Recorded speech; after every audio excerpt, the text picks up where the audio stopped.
오늘의 사연은 젊어서 과부되고 아들 셋 키웠더니 자식들까지 덤으로 떠넘기는데 큰손자가 내 품에 안겨준 것을 보자 36개 주랭랑을 칠 수밖에 라는 사연글인데요. 그럼 사연 읽겠습니다. 안녕하십니까? 저는 해마다 11월만 되면 몸도 아프고 마음도 아픕니다. 11월은 제 남편이 세상을 떠난 달입니다. 남편 얼굴이 어떻게 생겼는지 생각도 나지 않는데 어째 몸은 11월을 기억해서 한 달 내내 마음이 휑하고 온몸이 두들겨 맞은 사람처럼 아픈지 죽은 사람을 여태 마음속에서 떠나보내지 못한 건지 아니면 힘들게 산 그 세월이 서러운 건지 도무지 모르겠습니다. 저는 33세 아들 셋을 데리고 과부가 돼서 40평생을 고단하게 살고 있습니다. 주변에 아는 과부들의 이야기를 들어보면 남편 죽고 한 20년 고생하다 보면 자식들이 잘 돼서 팔자가 피던데 저는 이게 무슨 팔자인지 고생이 고생을 낳고 또 고생이 고생을 낳는지 아마도 제가 세상에 숨쉬고 있는 한 이놈의 고생은 끝나지 않을 팔자인 것 같습니다. 제가 전생에 나라를 팔아먹었는지 도무지 무슨 죄를 져서 아직도 이 고생을 하며 사는지 어디 하소연할 곳도 없고 해서 이렇게나마 글을 써서 답답한 제 속마음을 풀어보고자 합니다. 저는 23살에 결혼을 해서 2살 터울을 두고 아들을 내리 셋 낳았습니다. 모아둔 돈은 없었지만 은행에 다니는 남편이 건강하고 성실하고 착해서 행복하게 잘 살 자신이 있었습니다. 지금으로부터 40년 전 11월 어느 가을날 밤 자정이 넘어가는데 퇴근이 늦는다는 전화 한 통 없이 남편이 오질 않는 겁니다. 살면서 그런 일이 한 번도 없어서 이상하다 생각하고 있는데 경찰서에서 전화 한 통이 왔습니다. 남편이 죽었다고요. 전화를 끊고 잠옷바람으로 병원에 달려갔더니 경찰 말대로 남편은 온몸이 피범벅이 되어서 죽은 채로 누워 있었습니다. 횡단보도를 건너는데 뺑소니 차가 남편을 치고 도망을 가버린 겁니다. 그때 제 나이 33이었습니다. 근 10년을 집안에 틀어박혀 애들만 키웠으니 세상이 어떻게 돌아가는지 뭘 알았겠습니까? 두려움에 벌벌 떨면서 경찰 말만 믿었습니다. 경찰도 뺑소니범을 잡으려고 사고 난 횡단보도에 현수막을 걸어 목격자를 찾았지만 끝내 뺑소니차를 잡지 못해서 저는 보상금은커녕 거리에 나앉게 됐습니다. 그때 큰 아들이 10살, 둘째가 8살, 막내가 6살이었습니다. 하루아침에 저는 남편을 잃었고 아이들은 하루아침에 아빠를 잃었습니다. 장례식이 끝나고 나서 시어머니가 저를 부르더니 단칼에 저를 내치시더군요. 네가 박복해서 네 서방 잡아먹었으니까 네 새끼들 건사하고 너 알아서 잘 살아라. 내 집에 들러붙을 생각은 꿈도 꾸지 마라. 여기서 인연 끊자. 하고는 냉정히 돌아서서 가버리시더군요. 그때 저는 피눈물을 흘리면서 생각했습니다. 나는 내 자식이 내 며느리가 어려움에 빠지면 절대로 나 몰라라 안 해야지. 내 뼈가 부서지는 한이 있어도 책임지리라. 이렇게 마음을 먹었습니다. 시어머니 보란 듯이 이를 악물고 잘 살아야겠다고 결심을 했습니다. 큰아들과 둘째 아들이 학교에 가면 막내 아들 손을 잡고 보따리 장사를 시작했습니다. 보따리 안에 남자, 여자 속옷이랑 양말을 가득 넣고 머리에 이고 다니면서 이 집 저 집 대문을 두들겼습니다. 처음에는 부끄러워 입이 떨어지질 않았습니다. 시작하고 한 달 정도는 빈손으로 집에 돌아왔는데 쌀독에 쌀이 떨어지니 목청이 절로 열리는 겁니다. 양말 사세요. 속옷 사세요. 공장에서 바로 가져온 겁니다. 싸게 드려요. 어느 날 골목길을 가는데 평상에 앉아서 팔을 다듬던 할머니들이 저를 보고 평상에 앉아서 쉬었다 가라는 겁니다. 그렇잖아도 막내 아들이 다리가 아파서 징징거리던 참이었습니다. 평상에 앉으니까 할머니 한 분이 물을 주셨습니다. 막내와 제가 만나게 물을 마시고 고맙습니다 하고 일어서려는데 할머니가 그러시더군요. 보따리에 뭐가 들었는지 보여주고 가야지. 처음에는 무슨 소리인 줄 몰라서 어리둥절 하는데 할머니가 보따리 안에 물건을 봐야 우리가 고르지 않겠냐는 겁니다. 얼른 보따리 안을 열어서 물건들을 보여주었더니 할머니들이 양말을 3개씩이나 사주는 겁니다. 그러고는 색시가 고생이 많네. 내일 이 시간에 여기 또 와. 내가 동네 아줌마들 불러 모아올게. 꼭 와. 그러시는 겁니다. 처음으로 양말을 판 돈으로 아이들 입에 호빵을 하나씩 물려줬습니다. 어찌나 맛있게 먹던지 가슴이 미어지면서도 그 귀여운 모습에 웃음이 실실 나고 그러더라고요. 할머니가 빈말 하실 분은 아닌 것 같아서 다음날 같은 시간에 염치불구하고 그 평상으로 갔죠. 세상에나 이렇게 고마운 분들이 어디 있습니까? 동네 할머니랑 아줌마들을 불러와서는 속옷이랑 양말을 전부 팔았습니다. 그날 얼마나 홀가분하던지요. 부자가 된 것 같았습니다. 그 덕분에 용기를 얻어서 보따리를 이고 버스를 타고 먼 곳도 다니기 시작했습니다. 사람이 2명만 모여 있어도 보따리를 열어 속옷이랑 양말을 보여줬습니다. 이렇게 1년쯤 지나니까 목청이 더 커지는 겁니다. 그러다 한 번은 장사에 정신이 팔려서 막내 아들을 잊어버린 겁니다. 아이고 내 새끼, 내 새끼. 보따리를 던져버리고 막내 아들을 찾아다녔습니다. 한참을 찾았더니만 세상에 그 어린 것이 널찍한 바위가 이불인 줄 알고 누워서는 햇빛을 받고 자고 있는 겁니다. 세상에 엄마 따라다니느라 얼마나 다리가 아팠겠습니까? 곤히 자느라 지 이름 부르는지도 모르고 깨워도 모르고 자는 겁니다. 어찌나 마음이 아프고 찢어지던지요. 그래서 큰 맘 먹고 보따리를 버리고 작은 리어카를 하나 장만했습니다. 진작에 살 것을 리어카가 생기니 여러모로 좋았습니다.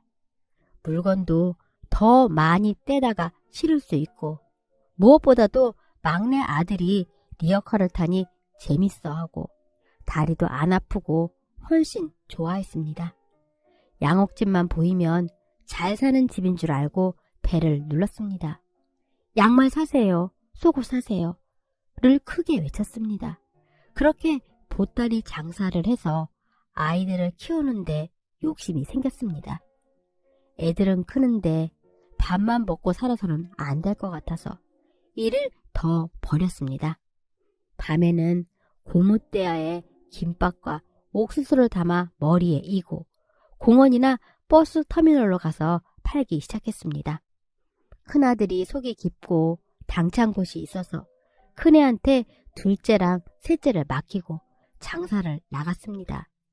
낮에 파는 속옷과 양말보다 밤에 파는 김밥과 옥수수가 훨씬 잘 되고 이득이 많았습니다. 무엇보다도 김밥을 말고 옥수수를 찌면 내 새끼도 저녁밥이 해결이 되니까 일석이조였습니다.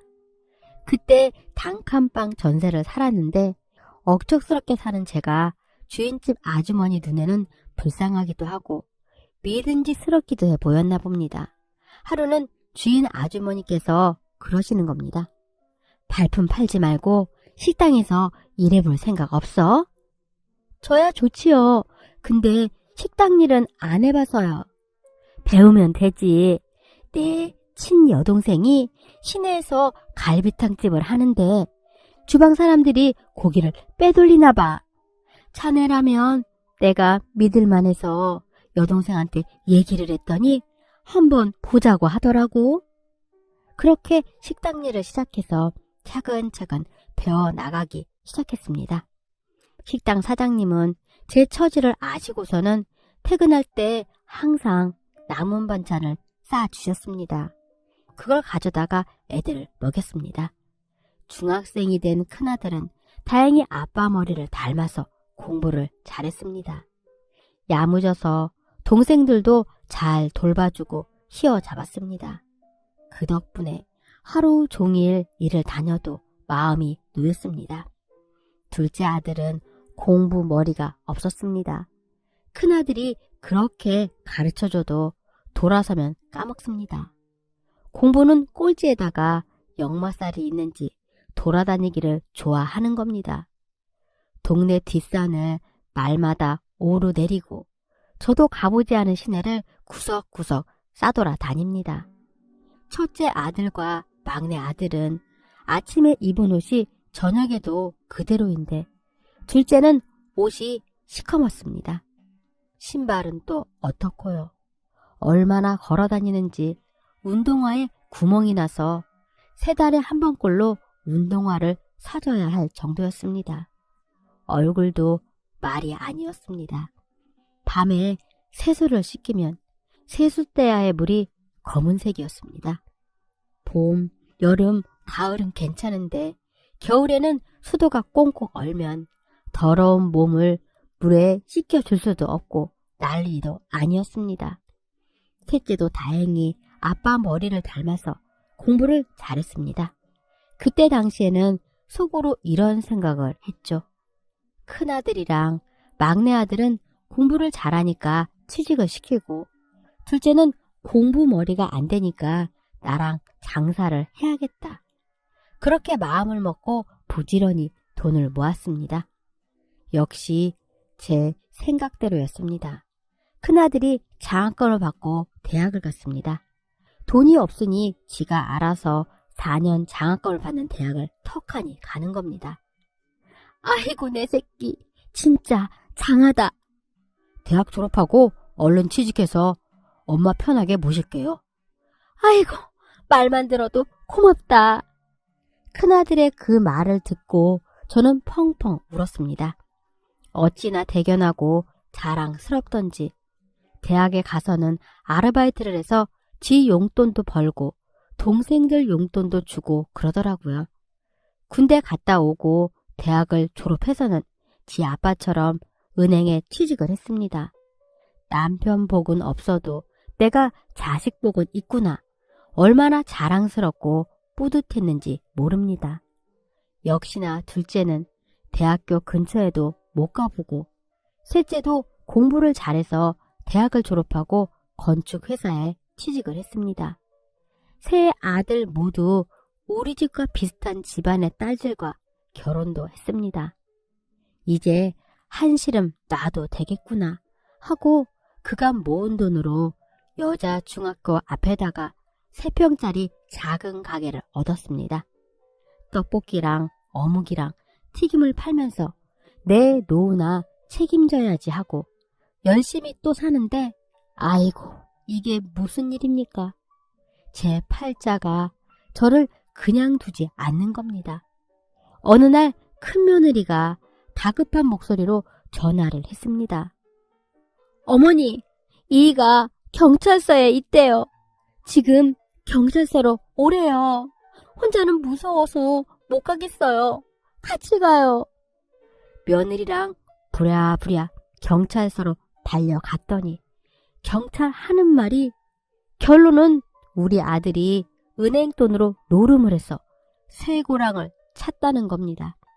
그간 상황을 더 자세히 들어보니 큰아들이 동료 직원하고 같이 재미삼아 노름을 한두 번 했었나 봅니다. 그러다 돈을 잃었고 원금 생각이 나서 은행 돈으로 도박을 한 뒤에 돈을 따서 원금도 찾고 은행 돈도 되돌려 놓으려고 했던 모양입니다.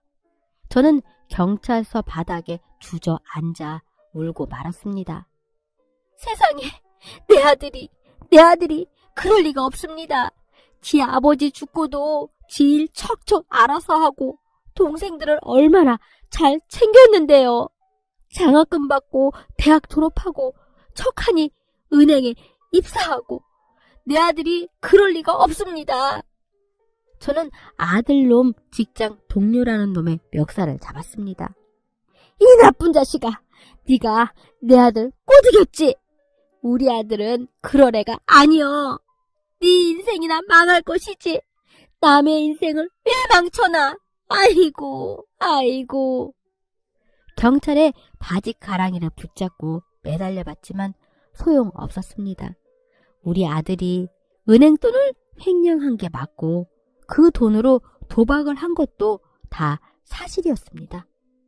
제가 가장 의지하며 살았던 큰아들이 어떻게 저에게 이런 배신감을 줄 수가 있습니까? 아들은 불법 도박에 횡령죄로 감옥을 갔습니다.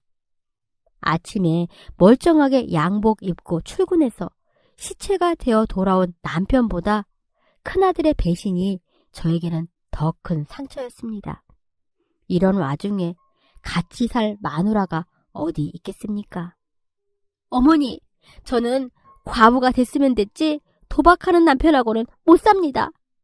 도박에 한번 빠지면은 지 마누라도 판다잖아요. 더 늦기 전에 제 인생 찾아가겠습니다.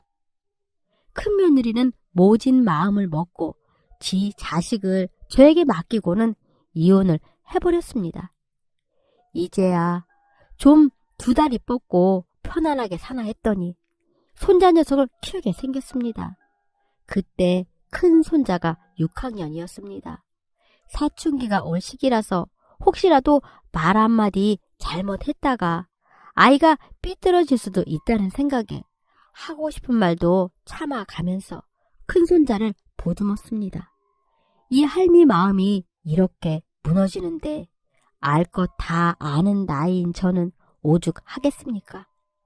따뜻한 가정에서 부모의 사랑만 받고 살다가 하루아침에 할머니가 지어준 밥을 먹고 할머니 곁에서 잠을 자게 생겼으니 말입니다. 자존심이 강한 아이라서 속내를 꾹꾹 눌러 참으면서 지내더라고요. 그 모습이 얼마나 안쓰러웠는지 모릅니다.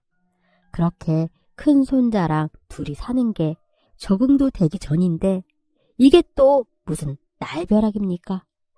둘째 며느리가 떡하니 지 아들을 또 저한테 맡기고는 떠나겠다는 겁니다.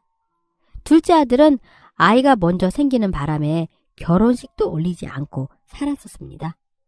돈이 좀 모이면 식을 올려준다는 것이 형편이 되지 않아 차일피일 미뤘는데 작은 아들이 역마살이 도져서는 집을 나가서는 1년간 연락이 없는 겁니다.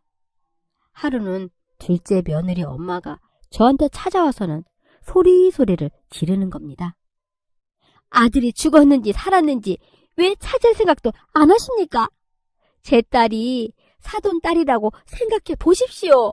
불쌍하지 않습니까? 제 딸이 무슨 죄를 져서 독수 공방을 해야 합니까? 우리 딸 좀 놔주십시오. 가서 새 인생 살라고 보내주십시오.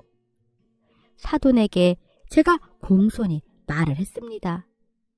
저는 며느리 잡은 적 없습니다. 지금이라도 당장 데리고 가십시오. 그랬더니만 둘째 며느리가 울고불고 하는 겁니다. 이 사람 돌아올 거예요. 돌아오면 제가 못 가게 잘 붙잡을게요. 어머니, 저 가라고 하지 마세요. 어찌나 펑펑 울면서 저한테 매달리던지 둘째 며느리 친정어머니도 두 손을 들고는 나가버렸습니다. 둘째 며느리는 지할 일 하면서 남편을 기다렸습니다. 그러다 3년이 접어든 어느 날 도저히 안 되겠는지 죄송하다면서 초등학교 1학년 아이를 저한테 주고는 떠난다고 하더라고요. 어머니, 죄송해요. 이 사람이 살아있다는 연락이라도 주면 버티겠는데 더는 못 기다리겠어요. 3년이면 많이 참은 거다. 그간 고마웠고 미안했다. 네 잘못 없으니 어디 가서든 잘 살아라. 인연 끊지 말고 가끔 연락하면서 지내자.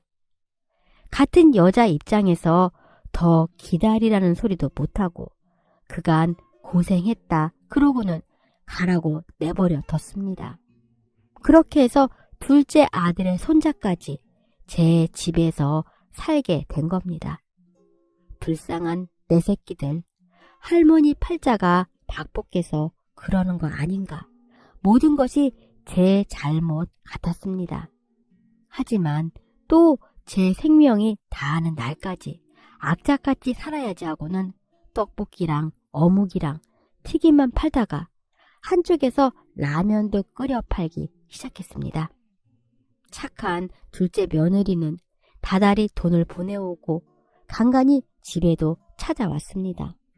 지 아들 옷도 사오고 간식도 사오고 그것만으로도 어찌나 위안이 되던지 내 자식이 역마살만 없었으면 저 참한 며느리랑 잘 살았을 텐데 어찌나 아쉽던지요. 그렇게 시간을 보내고 큰손자가 고등학교 1학년이 되었습니다. 지 아빠 닮아서 공부도 잘하고 똑똑한데 부모 없이 자라서 그런지 말수가 너무 없는 겁니다. 아무리 할머니가 잘해준다고 한들 무슨 흥이 나서 얘기를 하겠습니까? 큰손자가 하는 말은 하루에 딱 2마디였습니다. 학교 다녀오겠습니다. 학교 다녀왔습니다. 말을 안 하니 속으로 무슨 생각을 하는지 알 수는 없었지만 다행히 나쁜 친구랑 어울리지 않고 공부를 잘해서 별일 없겠다. 지 앞가림은 하겠다 생각을 했죠. 지 엄마하고는 가끔 통화는 하는지 궁금해서 한 번은 물어봤습니다. 엄마랑 가끔 통화하냐? 그랬더니 큰 손자 한다는 말이 나 엄마 없어 할머니. 이렇게 말하고는 지방으로 쏙 들어가 버리는 겁니다. 그 말이 어찌나 마음이 아프던지 가슴이 찢어졌습니다. 앞으로 2년만 더 참으면 지 아버지 감옥에서 나오니깐 그때는 말문을 열겠지 하고는 내버려 뒀습니다. 아이고 박복한 제 인생이 여기서 멈추지를 않았습니다. 셋째 아들은 잘 사나 했더니만 어느 날 셋째 아들도 지 아들을 저한테 맡기겠다고 데려온 겁니다. 33에 과부돼서 아들 셋을 키웠더니만 큰 아들, 작은 아들도 부족해서 셋째 아들까지 아들 셋이 모조리 지 자식들을 저한테 데려와서 키우라는 겁니다. 정이 많고 아기자기해서 세 아들 중에 제일 잘 살 거라 생각한 셋째까지. 하루아침에 이게 무슨 날벼락입니까? 대체 무슨 일이냐고 했더니 며느리가 바람을 피웠다는 겁니다. 셋째 아들이 출근을 했는데 그날따라 몸이 으슬으슬 춥고 기침이 나서 조퇴를 했던 모양입니다. 전화도 하지 않고 집에 갔더니만 웬 시커먼 남자가 마누라랑 지 침대에 누워 있더랍니다.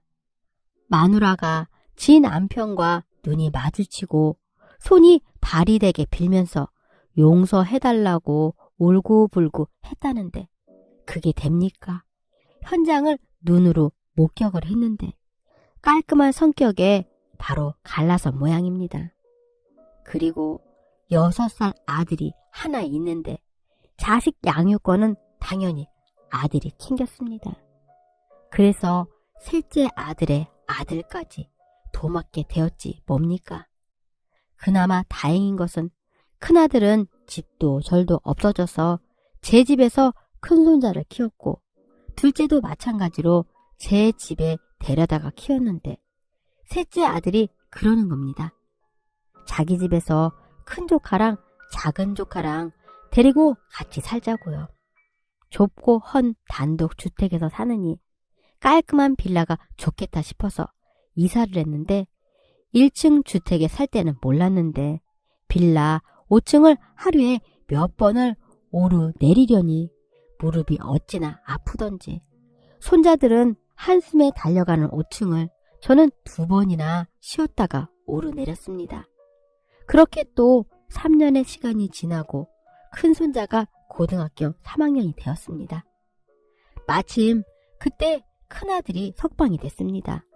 지 아들 데리고 나가서 둘이 살려나 했더니만 돈을 벌어서 자리를 잡으면 데려가겠다고 몇 년만 더 부탁한다고 하고는 홀로 서울로 가버리는 겁니다. 직장을 다니는지 장사를 하는지 다달이 빼지 않고 꼬박꼬박 돈도 보내주고 안부 전화도 자주 왔습니다. 하지만 그 귀한 돈을 어떻게 씁니까? 큰 손자 대학 가면 입학금으로 쓰려고 모았습니다. 저는 여전히 떡볶이 장사를 하면서 손주들을 뒷바라지했습니다. 셋째 손자야, 지 아빠가 옆에 있으니 제가 할 일은 빨래해주고 밥 차려주는 일밖에 없었습니다. 그러다 큰 손자가 떡하니 대학에 합격을 했습니다. 부모 없이 자라서 기죽지는 않았나 무식하고 늙은 할머니가 챙겨준 것도 없이 마음은 아팠는데 대학을 척하니 붙어주니 얼마나 고마운 일입니까? 장하다, 장해. 네 아버지랑 어머니가 알면 얼마나 좋아할까나. 그래서 또 넌지시 말을 했습니다. 엄마한테 전화 걸어서 잘 지내고 있다고, 대학에 합격했다고 전화 한 통 드려라. 그게 자식의 도리다. 그랬죠. 큰손자가 제 앞에서 바로 지 엄마한테 전화를 걸더군요. 신호가 가고 통화가 되자 큰손주가 엄마, 나야. 그러더군요. 반가워할 줄 알았더니 큰손자가 얼굴이 빨개져서는 통화를 하는 겁니다. 무슨 얘기를 하는데 제가 얼굴이 빨개져서 저러나 궁금하더라고요. 전화를 끊자 물어봤더니만 나는 엄마 번호 저장하고 있었는데 엄마는 내 전화번호도 지워버렸나 봐. 전화를 받자마자 누구세요? 그러네. 주책 바가지다. 이 할미가 괜히 전화하라고 해서 우리 손자 맘만 상했네. 그리고 또 뭐라고 하디?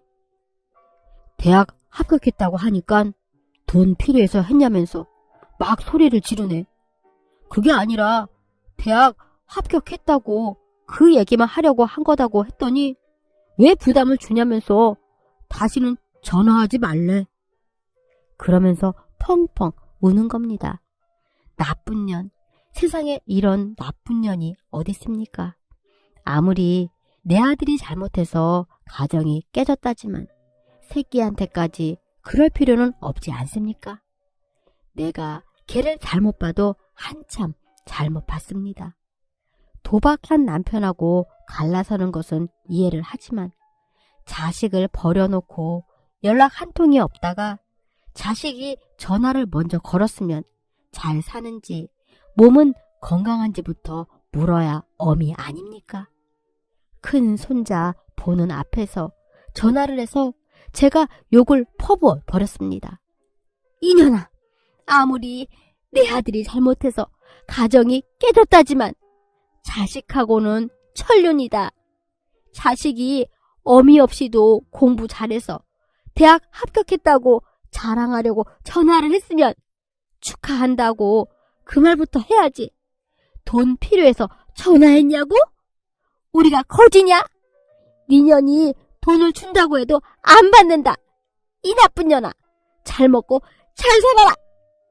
하고는 전화를 끊었습니다. 어찌나 속이 상하던지 며칠을 밥도 못 먹고 잠도 설쳤습니다.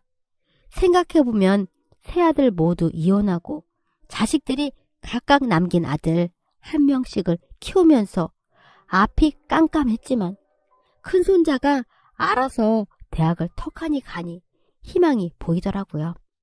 조금만 참자. 둘째 손자도 셋째 손자도 몇 년만 뒷바라지하면 지들이 알아서 살 방법 찾겠지. 그렇게 생각을 했습니다. 대학생 큰손자는 할머니 수고를 덜어준다고 낮에는 학교에서 공부를 하고 밤에는 동네 편의점에서 아르바이트를 했습니다. 기특한 녀석. 살다가 지 아빠처럼 도박 같은 유혹에만 안 빠지면 지 앞가림은 하겠거니 생각을 했는데 어느 날 큰 손자가 핏덩어리를 데려와서는 제 품에 안겨주는 겁니다. 누구냐? 그랬더니 할머니, 죄송해요. 제 아이예요. 뭐라고? 귀가 어두워서 처음에는 못 알아들었습니다. 할머니, 죽을 찌르졌어요. 제 아이예요. 뭐라고? 너 지금 뭐라는 거야? 네가 어떻게 애를 낳아? 놀란 제 가슴을 누르고 눈물을 뚝뚝 흘리며 얘기하는 큰 손자 얘기를 들었습니다.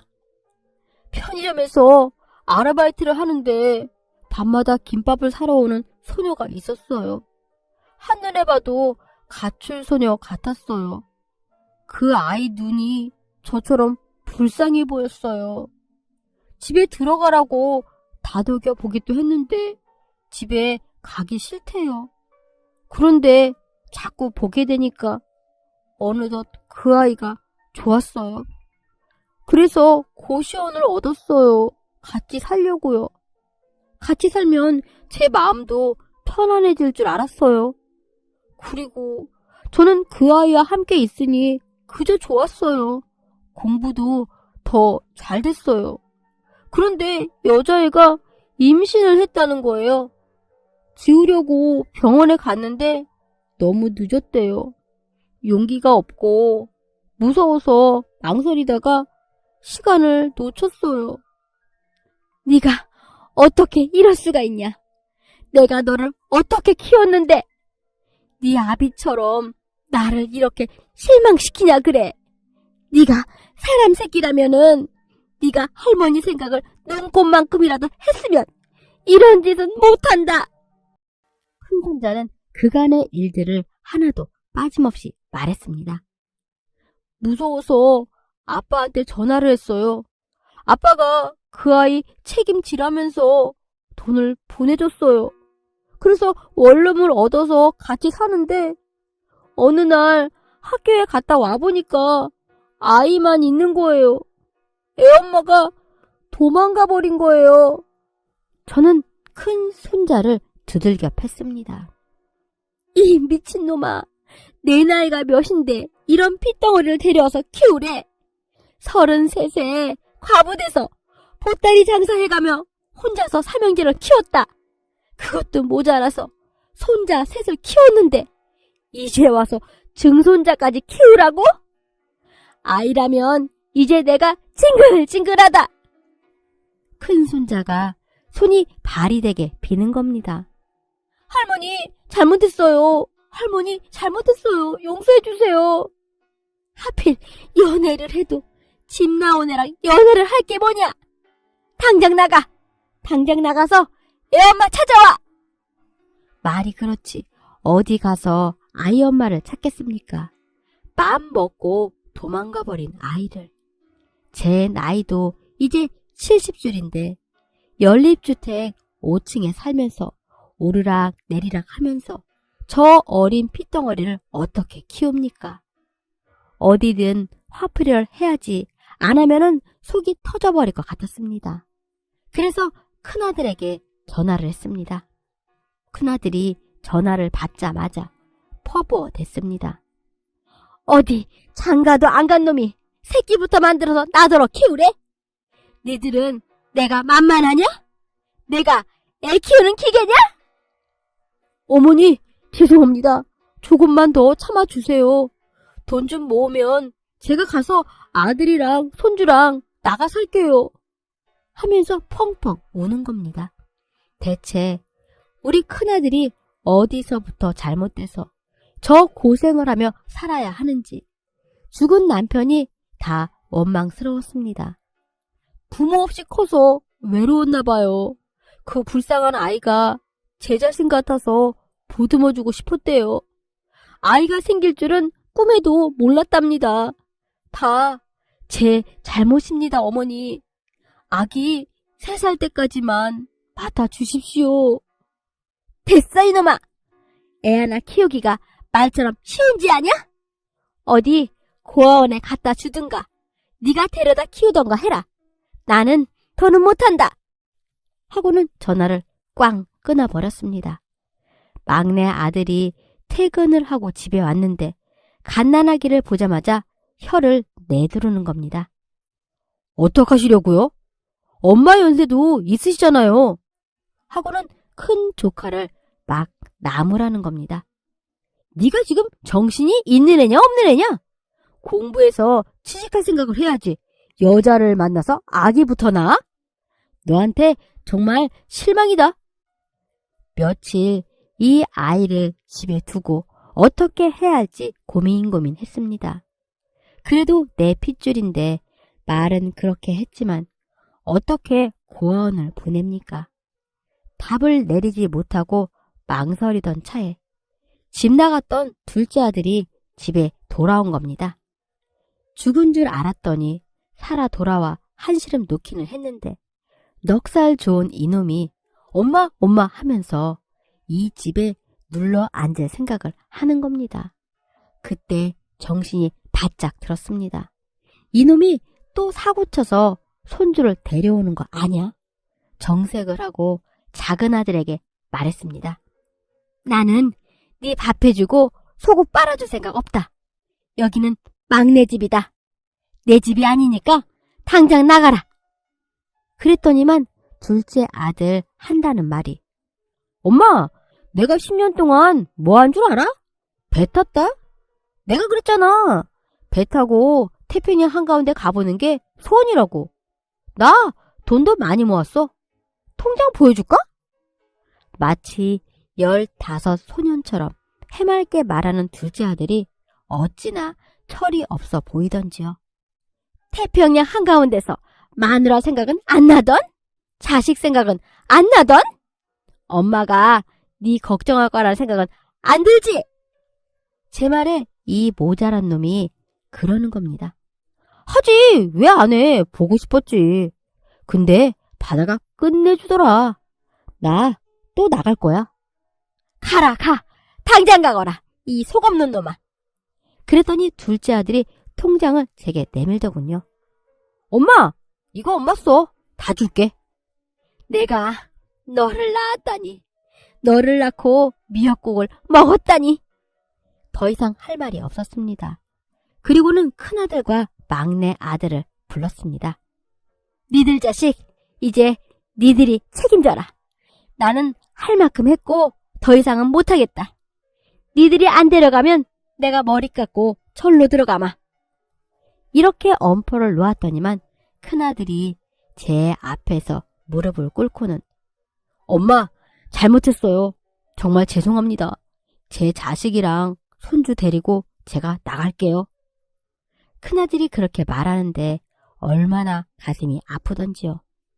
시커먼 남자 2명이 어떻게 저 어린 핏덩이를 키울지 앞이 깜깜했습니다. 그렇지만 제가 지금 손절하지 않으면 둘째 아들도 셋째 아들도 핏덩어리를 데려와서 저한테 맡길 게 뻔하지 않습니까? 가슴은 아팠지만 보란 듯이 뿌리쳤습니다. 이제 나도 숨 좀 쉬고 살자. 큰아들과 큰 손자가 자신들의 짐을 챙겨 나갔습니다. 그 뒷모습을 보는데 속이 어찌나 상하던지 이삿 날에는 집에 가보지도 않고 가게에만 있었습니다. 한두 살 먹은 어린애도 아니고 잘하겠지, 잘 살겠지 기도만 했습니다. 벌써 큰아들과 큰손자가 떠난 지 6개월이 지났습니다. 무소식이 희소식이라고 아직 연락이 없으니 잘 살겠죠. 그리고 제가 일이 강하게 나왔으니 둘째 아들과 셋째 아들도 앞으로 사고 치는 일은 없겠죠. 이제 저도 떡볶이집을 그만둬야 할 것 같습니다. 작년만 해도 손자 새끼들 키울 욕심에 한 푼이라도 더 벌려고 밤늦게까지 가게 문을 열었는데 이제는 저도 편하게 살고 싶습니다. 병원비만 안 들어가면 통장에 든 돈으로 얼추 남은 여생 살 수는 있을 것 같습니다. 제가 전생에 무슨 죄를 져서 젊어서 과부되어 아들 셋을 키우고 그 아들들의 아들을 셋이나 키우고도 모자라서 큰 손주의 아들까지 키워야 하는지 제가 모질지 못해서 고생이 저만 따라다녔던 모양입니다. 가슴은 아프지만 이번 참에 아들들과 인연을 끊어버린 것은 잘했다고 생각합니다. 40년 전 남편의 장례식장에서 시부모님이 왜 그토록 모질게 저를 내쳤는지 평생을 원망했는데 이제야 알 것 같았습니다. 이제부터라도 저는 자유롭게 제 몸뚱이 하나만 건사하며 살아보겠습니다. 아들들아, 손자들아, 잘할 거지? 이 엄마도 할미도 했는데 니들도 잘 해낼 거라 믿는다.